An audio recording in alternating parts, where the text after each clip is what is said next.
우리 하나님의 말씀을 찾아보도록 하겠습니다. 마태복음 5장 6절 한 절 말씀을 보겠습니다. 의에 줄이고 목마른 자는 복이 있나니 그들이 배부를 것이며. 아멘. 사람들은 누구나 어떤 것에 대해서 줄이고 목마른 것이 있습니다. 어떤 사람들은 돈에 대해서 줄이고 목마름을 갖고 있고, 어떤 사람은 칭찬받고 인기가 높아지는 것에 대해서 목말라 합니다. 또 어떤 사람은 명예와 권력을 갖는 것에 대해서 목말라 하고 있습니다. 이것을 해결하기 위해서 아침 일찍부터 저녁 늦게까지 수고하며 애를 씁니다. 인간은 어떤 수고와 노력에도 불구하고 자기가 원하는 것을 다 가질 수 없습니다. 돈도 가지고 명예도 권력도 가지고 인기도 가졌다 하지만 그것을 통하여 진정한 만족과 행복을 누리는 것 또한 아닙니다. 전도서 5장 10절 말씀에 보면 은을 사랑하는 자는 은으로 만족함이 없고 풍요를 사랑하는 자는 소득으로 만족하지 못한다 그랬습니다. 그러면 우리 인생의 진정한 배부름, 진정한 만족은 어디에 있는 것일까? 오늘 예수님께서 본문을 통해서 말씀을 하십니다. 의에 줄이고 목마른 자가 복이 있나니 그들이 배부를 것입니다. 의에 줄이고 목마른 삶에 대해서는 그때 그 말씀을 처음 드렸던 제자들만 그렇게 살아야 되는 것이 아닙니다. 미가서 6장 8절에 보면 사람아 주께서 선한 것이 무엇임을 내게 보이셨나니 여호와께서 내게 구하시는 것은 오직 정의를 행하며 인자를 사랑하며 내 하나님과 함께 동행하는 것이 아니냐 그랬습니다. 우리가 의에 줄이고 목마른 삶을 살아간다는 것은 제자들뿐만 아니라 이 시대에 예수 믿는 모든 사람들에게 기대하시는 하나님의 소원이다 그런 말입니다.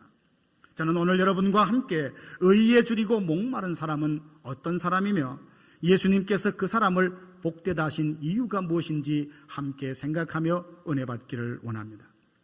성경에 보면 의라는 말, 의로운 백성이다, 의로운 사람이다, 이 의로움에 대해서 많은 표현을 하고 있습니다. 예수님 당시에 바리새인들은 의로움에 대해서 많은 관심을 가졌습니다. 그러나 그들은 의로움에 대해서 잘못된 생각을 갖고 있었습니다. 율법의 많은 조항들을 지켜야 의롭게 된다고 생각을 했습니다.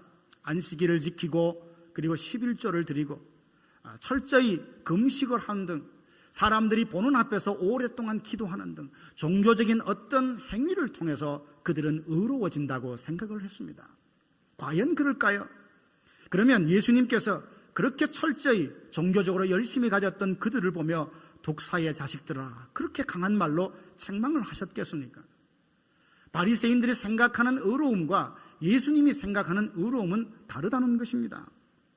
그럼 성경에서 말하는 의로움이라는 무엇을 말하는 것일까요? 의라는 것은 하나님의 성품 중에 하나입니다.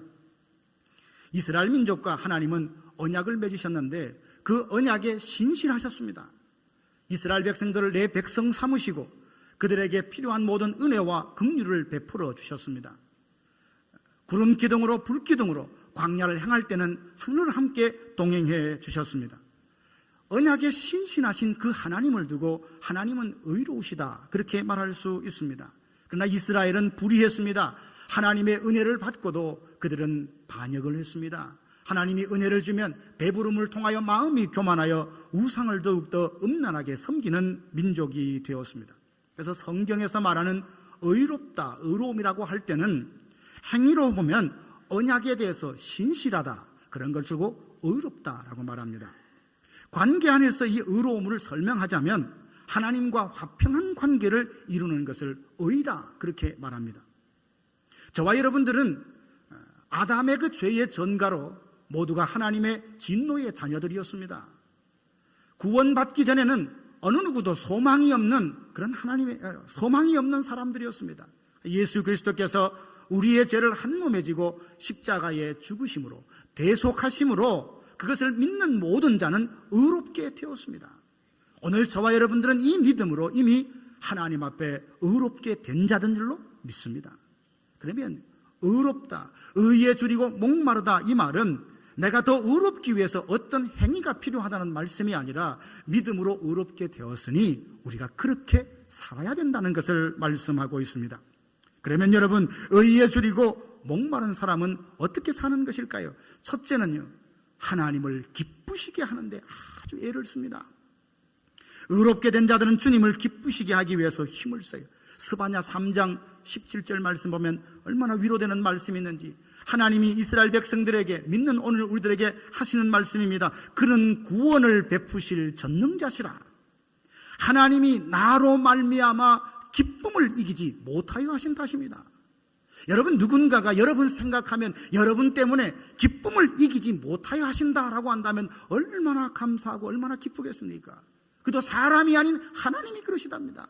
하나님이 믿음으로 의롭게 된 하나님의 사람들을 생각할 때 기쁨을 이기지 못하여 하시며 잠잠히 사랑하시며 너로 말미암아 즐거이 부르며 기뻐하시리라.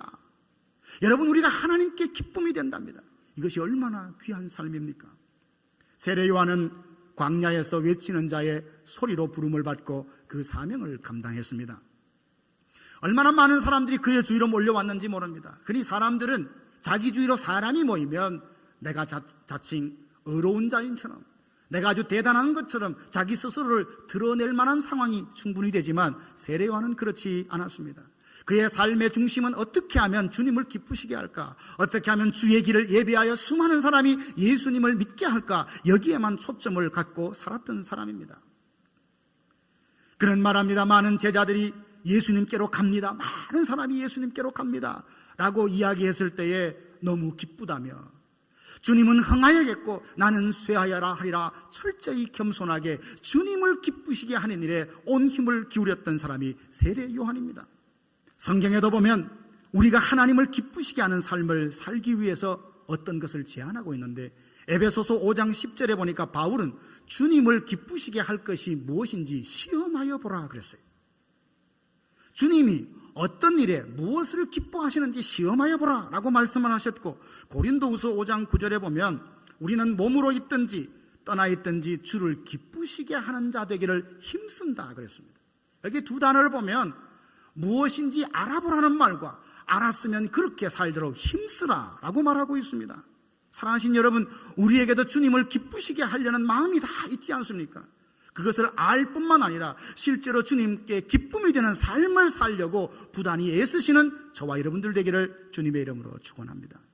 어떻게 하면 주님을 기쁘시게 해드릴 수 있을까요? 에베소서 5장에 보면 시험해보라, 하나님이 무엇에 기뻐하시는지 시험해보라 라고 하며 앞뒤 문맥에 보면 열매 맺는 삶에 대해서 계속 나열하고 있습니다. 즉 하나님은, 예수님은 열매 맺는, 풍성한 열매 맺는 삶의 변화를 두고 주님께서 기뻐하신다는 말입니다. 히브리서 6장 7절에 보면 땅이 그 위에 자주 내리는 비를 흡수하여 밭 가는 자들이 쓰기에 합당한 채소를 내면 하나님 앞에 복을 받은 것이다 라고 말합니다. 밭은 우리의 마음을 비유한다면 하늘에서 내리는 비라는 것은 하나님이 주시는 은혜와 사랑을 말하지 않습니까? 합당한 채소를 낸다는 것은 삶의 변화를 우리가 하나님 앞에 보이는 것을 말합니다. 오늘은 비가 촉촉히 내려서 이 가문, 이 땅에 얼마나 복되고 우리 마음까지 편안하게 하는지 모릅니다. 하나님의 은혜와 사랑이 우리의 심령에 단비처럼 내릴 때 우리가 하나님 앞에 보여드리는 삶은 뭡니까? 변화된 삶을 통하여 주님께 기쁨이 되어드리는 것, 이게 바로 저와 여러분들의 삶이어야 합니다. 주님을 기쁘시게 해드리는 삶의 열매라는 것은 다른 것이 아닙니다. 주님이 나를 사랑하신 것처럼 우리가 서로 사랑하며 사는 것입니다. 하나님은 우리가 볼 때 다툼과 허영을 가지고 서로 갈등하고 나누어주는 것보다는 하나님의 사랑으로, 그 사랑으로 서로 하나 되는 모습을 하나님은 기뻐하십니다. 힘써 모이는 성도와 교회가 될 때 주님은 기뻐하십니다. 우리의 말로 하나님을 근심하게도 할 수 있고 하나님을 기쁘시게도 할 수 있습니다. 누추함과 어리석은 말이나 희롱의 말은 하나님께서 기뻐하시지 않습니다. 온갖 더러운 것과 탐욕은 그 이름조차 말하지 말라고 했습니다. 오히려 우리는 감사하는 말이 우리 마음속에, 우리 입술 속에 풍성하기를 원합니다. 그 삶을 두고 하나님은 기뻐하신다라고 했습니다. 우리의 말이 소금으로 고르게 하듯 맛을 내는 지혜로운 말이 되고 은쟁반 위에 놓여진 금사과처럼 경우에 합당한 말을 통하여 많은 사람들을 위로하고 믿음으로 세운다면 하나님은 우리의 삶을 통하여 기뻐하신다라고 성경이 말하고 있습니다. 전에는 우리가 어둠이었지만 이제 빛의 자녀가 되었지 않습니까? 그러므로 빛의 자녀들답게 살아야 하는데 우리의 변화된 삶을 통하여 우리 주님은 기뻐 받으십니다. 우리를 보내신 그곳에서 빛으로 살고 소금으로 살 때 하나님은 기뻐하세요. 어둠 가운데 있는 그 땅에, 그곳에 빛으로 그 가운데 가서 어둠을 몰아내고 하나님의 나라가 그 땅에 임하게 하는 그 소명이 저희들에게 있습니다. 부패하는 세상에 소금이 되어서 그 부패를 막고 하나님의 뜻을 행하게 하는 바로 그 소금의 삶, 이런 삶을 살아갈 때 하나님은 기뻐하십니다. 우리의 섬김을 통해 많은 사람들이 예수님을 알게 되고 우리의 헌신을 통해 수많은 사람들이 그리스도의 향기를 경험하게 될 때 그것을 두고 주님은 기뻐하십니다. 이렇게 사는 것은 결코 쉽지 않습니다. 그래서 성경에 보면 힘쓰라 하지 않았습니까? 주님께 기쁨이 되는 삶을 살기 위해는 우리 마음에 특별한 결심과 결단이 있어야 합니다. 다니엘과 세 친구들을 보십시오. 그들은 장래가 촉망되는 젊은이들이었습니다. 아주 똑똑한 사람이었어요. 그런데 그들은 나라가 명하자 포로가 되었습니다. 포로가 신세가 되면 그들은 자유가 없습니다. 마음대로 할 수가 없어요. 그럼에도 불구하고 그는 포로된 신세이지만 나는 거룩하게 살 것이다, 순결하게 살 것이다, 하나님 앞에 결심하고 나아갔더니 하나님께서 그들을 도와주셨습니다. 그들에게 큰 시험이 다가왔습니다. 바벨론 왕 느부갓네살은 두로 평지에다 27m 되는 큰 금신상을 세우고 누구든지 이 앞에 절을 해라, 그렇지 않으면 풀무불에다가 다 던져버리겠다라고 명령을 했습니다. 다니엘의 세 친구는 그 앞에 절을 할 수 없었습니다. 하나님께 기쁨이 되는 그 한 가지의 소망을 갖고 살았던 젊은이였기 때문입니다. 결국 발각이 되어서 임금 앞에 세워졌습니다. 왕은 분노하며 말합니다. 너희가 지금이라도 준비하였다가 나팔 소리가 불 때 이 신상 앞에 절하면 좋겠지만 만일 절하지 아니하면 뜨거운 풀무불에 너희를 던져 넣을 것이다 라고 임금이 말을 했습니다. 여러분, 이때가 어떤 때입니까? 사드락과 메삭과 아벳느고에게는 느부갓네살 임금을 기쁘게 할 것인지 하나님을 기쁘시게 할 건지 결정을 해야 되는 순간입니다. 이것은 잠시 어떤 손해를 얻느냐, 이익을 얻느냐의 결론을 가지고 선택하는 것이 아니라 사느냐 죽느냐의 바로 그 기로에 선 선택입니다. 그런데 이 젊은이들은 어떻게 선택을 했습니까? 왕이여, 우리가 섬기는 하나님이 우리를 맹렬히 타는 풀무불 가운데 건져내실 것입니다. 설사 그렇게 하지 않는다 할지라도 우리는 왕이 섬기는 그 신을 섬길 수 없습니다. 우리는 하나님만 섬기겠습니다 하고 담대히 말을 했습니다. 여러분, 이런 삶이 하나님 앞에 기쁨이 되는 삶입니다. 결코 저절로 되어지는 것이 아닙니다. 특별한 결심과 각오를 할 때 그 위에 성령이 도와주시고 은혜를 부어주실 때 우리가 그렇게 하나님 앞에 기쁨이 되는 삶을 살아갈 수 있습니다. 그리고 의에 줄이고 목마른 삶이라는 것은 두 번째로 말씀대로 살아가는 삶을 말합니다. 사람들은 가만히 보면 자기 나름대로의 기준이 있고 관점이 있고 삶의 방식이 다 있습니다.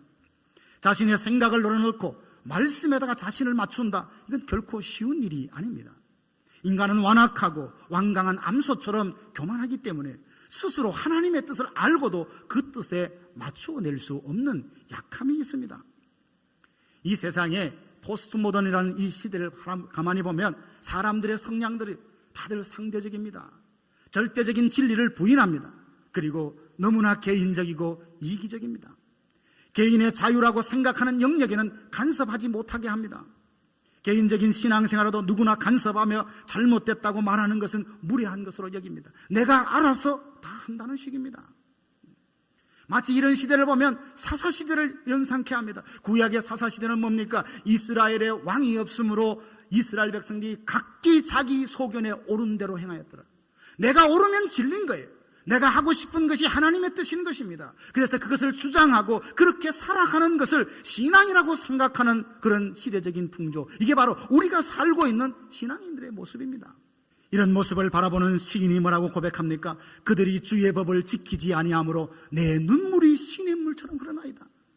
내 눈물이 시냇물처럼 흐른다고 그렇게 고백을 합니다.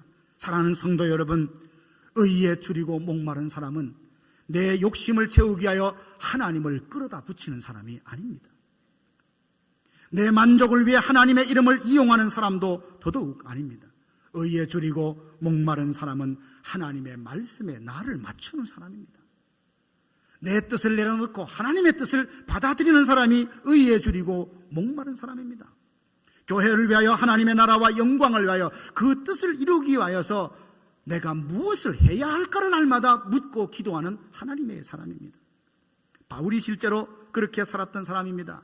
그는 늘 고백합니다. 나의 달려갈 길과 주 예수께 받은 사명, 곧 하나님의 은혜의 복음을 증거하는 일을 마치려 하면은 내 생명을 조금도 귀하게 여기지 않겠다라고 말했습니다.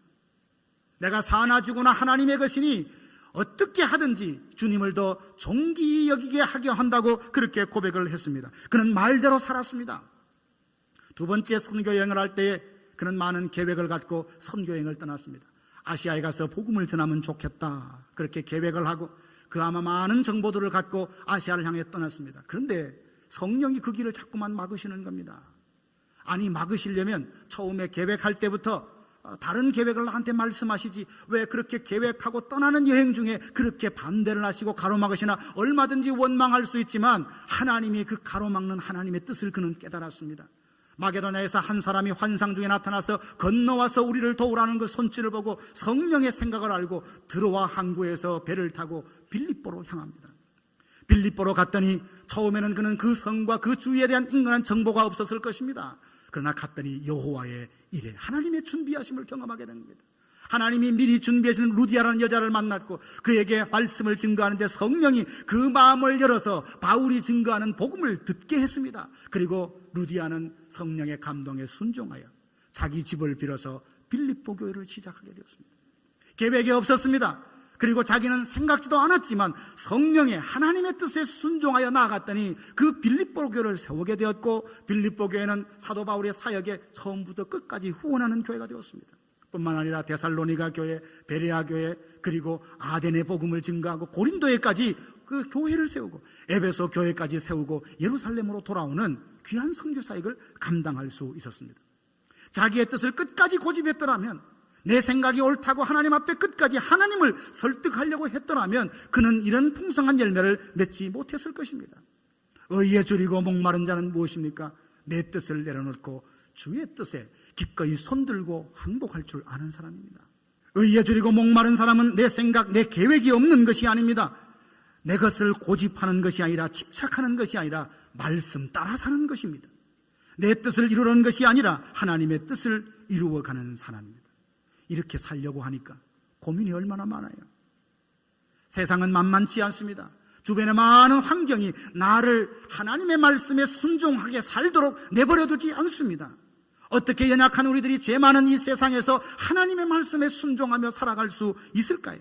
여러분, 구약시대의 노아를 아실 것입니다. 노아는 방주를 만들었던 믿음의 사람이면서 동시에 포도주에 취해서 큰 실수를 했던 연약한 한 사람의 인간입니다. 그가 살던 시대는 홍수로 심판해야만 하는 바로 그런 타락하고 부패한 시대였습니다. 그런 시대에 노아는 의롭게 살았다고 했습니다. 하나님과 동행하며 살았다고 했습니다. 어떻게 가능했을까요? 그에게는 우리에게 없는 특별한 뭐가 있었다는 것이 아니라 창세기 6장 8절에 보니까 노아는 하나님 앞에 은혜를 입었더라라고 되어 있어요. 평범한 사람도, 연약한 사람도 하나님의 은혜를 덧입으면 시대가 아무리 약하고 아무리 부패해 날지라도 그 세상 속에서 하나님의 말씀대로 살아갈 수 있는 힘과 능력을 부여받게 되는 것입니다. 의롭게 살려면 힘을 써야 된다고 하는데, 그러면 어느 정도 힘 써야 될까?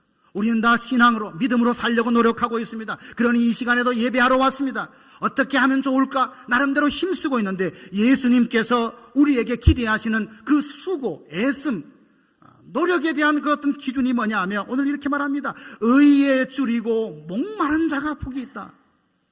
여러분, 우리가 의롭게 살려고 하는 그 마음과 열망이 줄이고 목마른 마음으로 하나님 앞에 그렇게 살아가고 있느냐, 예수님이 말씀하고 있는 것입니다. 마태복음 6장 33절에 보면 너희는 먼저 그의 나라와 그의 의를 구해라. 먼저 구해야 될 것이 있다라고 말씀을 하셨습니다. 예수님께서는 제자들에게나 믿는 성도들에게 줄이고 목마름으로 의를 구하라 라고 했는데요, 여기에 줄인다라고 하는 마음은 어떤 마음인가 하면 때가 되어서 뭐 좀 먹어볼까, 어떤 음식을 동정하는 그런 정도를 말하는 것이 아닙니다. 거의 기아 상태로 지금 먹지 않으면 죽을 상태입니다. 지금 그런 마음으로 나는 살아야 돼, 생존에 대한 본능으로 먹을 것을 찾아다니는 그 간절한 열망, 이게 바로 주림입니다. 의를 구하되 그런 마음으로 구하라는 거예요. 목마름이라는 것은 무엇입니까? 타는 목마름으로 더 이상 견딜 수 없습니다. 그래서 물을 찾아다니는 시냇가를 찾아다니는 그 목마른 사슴처럼 의를 구하고 의를 찾고 의를 행하며 살기로, 그렇게 마음에 열망을 품고 살아가는 그 마음을 주님이 원하고 계십니다. 저와 여러분 모두가 의롭게 살려고, 하나님의 뜻대로 살려고 부단히 노력할 것입니다. 그러나 줄이고 목마름으로, 내가 의롭게 살지 않으면, 내가 이렇게 하지 않으면 나는 죽는다라는 그 절박한 심정으로 내가 이 땅에 하나님의 말씀을 지키고 하나님께 기쁨이 되려고 삶을 살고 있나 물어봤을 때에 쉽게 저부터도 예스라고 대답하기가 어렵습니다. 예수님께서 말씀하신 의에 줄이고 목마른 자란 진정 복된 자란 것은 죽을 지경에 이를 정도로 배고픈 사람이 음식을 찾는 것처럼, 목말라 죽어가는 그 사람이 그 생수 한 모금을 간절히 찾는 그 절박하고 절실한 마음으로 의를 구하라 라고 말씀하고 있습니다. 저와 여러분들이 이런 믿음, 이런 성품을 갖고 신앙생활하는 하나님의 백성 되기를 주님의 이름으로 축복합니다. 의에 줄이고 목마른 자에게 주시는 약속이 있습니다. 그것은 뭐냐면 배부를 것이라 라고 했습니다. 여러분, 육신의 배부름이라는 것은 잠시 있다가 시간이 지나면 다시 허기를 느낍니다. 여기에 배부를 것이라 라는 말은 우리의 영혼의 만족을 말합니다. 더 이상 샬롬이라는 상태, 모든 것이 다 갖추어진 것처럼 마음의 진정한 평화와 행복을 느끼는 상태를 말합니다. 그러고 보면 하나님이 주시는 채우심이 있습니다. 세상이, 사람이 내가 채울 수 없는 어떤 그 공간이 있다는 말입니다. 의에 줄이고 목마른 자에게는 하나님이 그 공간을 채워주심으로 배부른 영혼의 만족을 누릴 수 있는 그 귀한 복을 누리게 하십니다. 이것을 누렸던 다윗이 시편 23편 1편에서 그렇게 말합니다. 여호와는 나의 목자시니 내가 부족함이 없으리로다. 그의 삶을 뒤돌아보면 부족함 투성이었을 것입니다. 얼마나 많은 정적들이 있었는지 모릅니다. 그래서 시편 3편에 보면 여호와여 나의 대적이 어찌 그리 많은지요, 일어나 나를 치는 자가 많습니다라고 하나님 앞에 기도할 정도로 그런 정치적인 적들이 많이 있었습니다. 신실한 군대와 용사들도 있었지만 그를 반대하는 사람도 있었어요. 그런 삶을 두고 나는 부족함이 없다고 말할 수 있던 이유가 무엇입니까? 진정 그는 의를 구하고 줄이고 목마름으로 의를 구했던 삶의 결론으로 하나님이 그에게 주시는 영적인 배부름을 누렸기 때문입니다. 그리고 의에 줄이고 목마른 자에게는 예수님을 닮아가는 성화의 은혜를 허락해 주십니다. 여러분, 누구보다 의에 줄이고 목마른 삶을 사셨던 분이 예수님이 아니십니까? 그렇게 살면 나도 모르게 예수님을 닮게 됩니다. 여러분, 의에 줄이고 목마른 삶을 살려고 하면 자라고 하는 시퍼런이 가시가 내 속에서 뽑아져 나와야 됩니다. 끊임없이 하나님 앞에 엎드려야 합니다. 하나님의 뜻에 내 자신을 맡기고 거기에 맞추어야 됩니다. 이건 결코 쉽지 않은 일이에요. 그래서 몸부림치다가 사모하다가 기도하다가 엎드리다가 은혜를 받으며 그는 조금씩 주님을 닮아가게 되어 있습니다. 세상의 쾌락보다 구원의 즐거움을 누리며 사는 삶, 의에 줄이고 목마른 사람은 우리의 정과 욕심을 십자가의 현재의 날마다 못 박는 사람입니다. 나는 날마다 죽노라 고백하며 그 안에서 부활의 권능을 날마다 경험하기로 했던 사도 바울처럼 우리도 의에 줄이고 목마른 삶을 살게 된다면 우리의 삶과 성품에서 예수님을 닮게 되어 있습니다. 사랑하신 성도 여러분, 무엇에 줄이고 무엇에 목말라 하고 계십니까? 더 많은 부유함, 더 높은 자리, 더 많은 사람들에게 인기와 주목받는 것, 그거 필요합니다. 그러나 그것만 가지면 내가 모든 것을 가진 것처럼 생각하면 그 사람은 신앙이라 할 수 없어요. 그렇지 않습니까? 어떤 사람은 그렇습니다. 내가 원하는 것이 있어서 하나님을 찾습니다. 물론 이것은 자연적인 것이라고 말하지 모르지만 하나님이 내가 원하는 것을 채워주지 않는다면 이 하나님은 내게 쓸데없는 하나님으로 생각하고 신을 바꿀 정도라면 그 사람의 신앙은 올바른 신앙이라 할 수 없을 것입니다. 의에 줄이고 목마르다는 것은 다른 것이 아닙니다. 날마다 나를 하나님께 맞추고 조금씩 내가 이 땅에서 의로운 삶을 살기를 갈망하고, 그리고 의인이 없는 이 시대를 바라보며 가슴 아파하는 그 마음으로 하나님 앞에 메어달리는 삶일 줄로 압니다. 사랑하신 여러분, 이제 우리가 의에 줄이고 목마른 자로 살아가시기를 간절히 바랍니다. 어떻게 하면 하나님을 기쁘시게 할까? 어떻게 하면 내가 하나님의 말씀에 순종할까? 그래, 은혜를 입어야 되는구나. 노아처럼 하나님 앞에 은혜를 입으면 그렇게 살 수 있구나 생각하며 날마다 하나님의 은혜를 구하시길 바랍니다. 그래서 언젠가 하나님만이 주시는 그 영적인 배부름, 삶의 진정한 만족과 행복을 누리면서 이 땅을 살아가시는 저와 여러분들 되기를 주님의 이름으로 축복합니다. 한번 기도하겠습니다. 하나님 우리 아버지, 의에 줄이고 목마른 자가 되기를 원합니다. 주여, 그저 그랬으면 좋겠다라고 하는 생각이 아니라 목마른 사슴이 시냇물을 찾는 것처럼, 마른 땅이 비를 기다리는 것처럼 우리가 하나님의 은혜를 사모하고 의를 추구하는 하나님의 사람 되게 하여 주옵소서. 신실한 삶을 살게 하시고 하나님과의 화평을 누릴 수 있는 주의 백성 되게 하여 주옵소서. 우리의 삶이 하나님을 기쁘시게 하는 삶이 되기를 원합니다. 말씀에 순종하는 삶이 되기를 원합니다. 그리하여 하나님 주시는 영혼의 배부름을 누리며 예수님을 닮아가는 삶이 되게 하여 주시옵소서. 예수님의 이름으로 간절히 기도하옵나이다. 아멘.